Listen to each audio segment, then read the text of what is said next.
बातें, इंसानियत, मनुष्यत्व में देवत्व। एक गरीब लड़का 8-9 साल का, पिताजी की मृत्यु हो गई, अब मां और बेटा, बहुत गरीब है, मां मजदूरी करती है और इतना ही कमा पाती है बेचारी कि मां और बेटा दोनों 2 टाइम की रोटी खा सके। एक दिन ऐसा आया कि मजदूरी करते करते मां बेचारी बहुत थक जाती थी ना, मेहनत बहुत करनी पड़ती थी, तो बीमार हो गई, कमजोरी आ गई। अब ये उठ नहीं पाती तो मजदूरी क्या करे, और मजदूरी नहीं करे तो बेटे को कहां से खिलाए और खुद कहां से खाए। बड़ी तकलीफ पड़ी, बेटा भी भूखा, मां भी भूखी। अब खाने को नहीं ला पाते तो दवाई कहां से लाएंगे, इतनी गरीबी। तो बेटे ने मां के मुख से भगवान की महिमा सुनी थी। मां कहती थी भगवान अनंत दया के सागर हैं, सब पे कृपा करते हैं, करुणा के सागर हैं, आदि आदि मां से सुनी थी। मां ने संस्कार अच्छे दिए थे। वसीयत तो मां नहीं दे पाई थी, पर नसीहत अच्छी दे चुकी थी बच्चे को। बच्चे ने देखा, 8 साल का बच्चा, कि मेरी मां बीमार है, पैसे नहीं है खाने के लिए, तो दवाई कहां से लाऊं मां के लिए, मेरी मां मर न जाए बीमारी में। बच्चे ने तुरंत एक कागज उठाया, कलम उठाई और बच्चे ने एक चिट्ठी लिखी पैसों की मदद के लिए। और चिट्ठी किसको लिखी, चाचा को, मामा को, मौसी को या बुआ को, किसको चिट्ठी लिखी? बच्चे ने चिट्ठी लिखी भगवान के नाम, पता लिखा परम कृपा के सागर, अनंत दया के सागर, हे परब्रह्म परमात्मा, ये मेरी एक प्रार्थना है आपसे, मुझे कुछ रुपयों की जरूरत है, भिजवा दो, मेरी मां का इलाज करना है, नहीं तो मेरी मां मर जाएगी। चिट्ठी लेकर वो बच्चा वो पोस्ट के जो डब्बे होते ना, उसमें वो चिट्ठी डालने के लिए गया। तो डब्बा थोड़ा ऊंचा था और पोस्टमैन सब चिट्ठियां निकालने आया था। वो ताला खोल के चिट्ठियां निकालने ही वाला था, ये बच्चा डालने की कोशिश कर रहा था। पोस्टमैन ने कहा, बेटे कहाँ भेजनी चिट्ठी? बच्चा 8 साल का मासूम, जो अपनी माँ की बीमारी से दुखी था, उसने वो चिट्ठी वो पोस्टमैन को दी कि ये मैंने चिट्ठी भगवान के नाम लिखी है। बोले भगवान के नाम? वो पोस्टमैन भी भक्त था भगवान का। बोले भगवान के नाम चिट्ठी? ये चिट्ठी भगवान, सोचने लगा चिट्ठी ईश्वर तक कैसे जाएगी, पर मासूम बच्चे की भावना। पोस्टमैन ने पूछा, बेटे इसमें क्या लिखा है? बच्चा बोला, मेरी माँ के इलाज के लिए पैसे नहीं है मेरे पास। तो माँ कहती है कई बार कि भगवान खूब दया के सागर हैं, भगवान सब पे कृपा करते हैं। तो मैंने सोचा जब वो सब पे दया करते हैं तो वो भगवान मेरे पर भी दया करेंगे।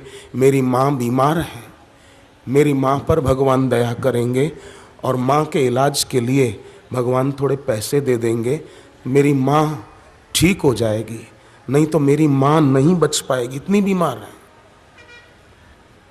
वो पोस्टमैन था ना, डाकिया, रो पड़ा उस बच्चे का भगवान के लिए भाव देखकर कि बच्चे का विश्वास और प्रेम कैसा अद्भुत है। पोस्टमैन ने कहा, बेटे ला चिट्ठियां लेकर, मैं सब जा ही रहा हूं, तेरी चिट्ठी भगवान तक मैं पहुंचा दूंगा। तू रहता कहां है बेटे? बच्चे ने पता बता दिया। अगले दिन वो पोस्टमैन कुछ रुपए लेकर उस बच्चे के घर पहुंच गया कि बेटे ये ले, तूने कल चिट्ठी दी थी ना, मैंने भगवान तक पहुंचा दी और भगवान ने ये तुम्हारे लिए रुपए दिए हैं, ले बेटे तेरी मां का इलाज करा ले।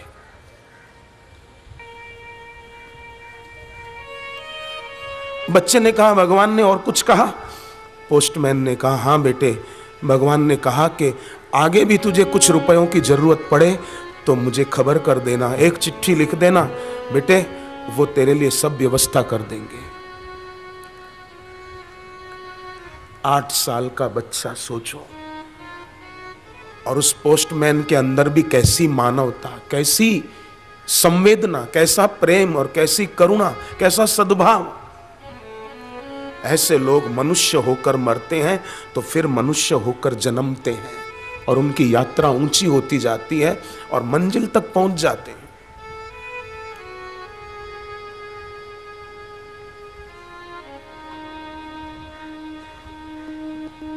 सद्भाव।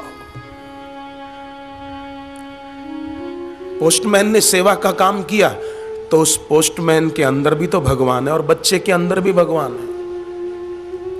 भगवान ने मनुष्य का हृदय अपना निवास स्थान बनाया है।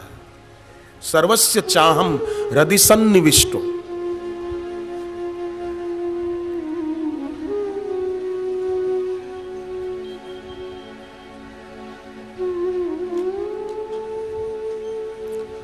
पोस्टमैन का प्रमोशन हो गया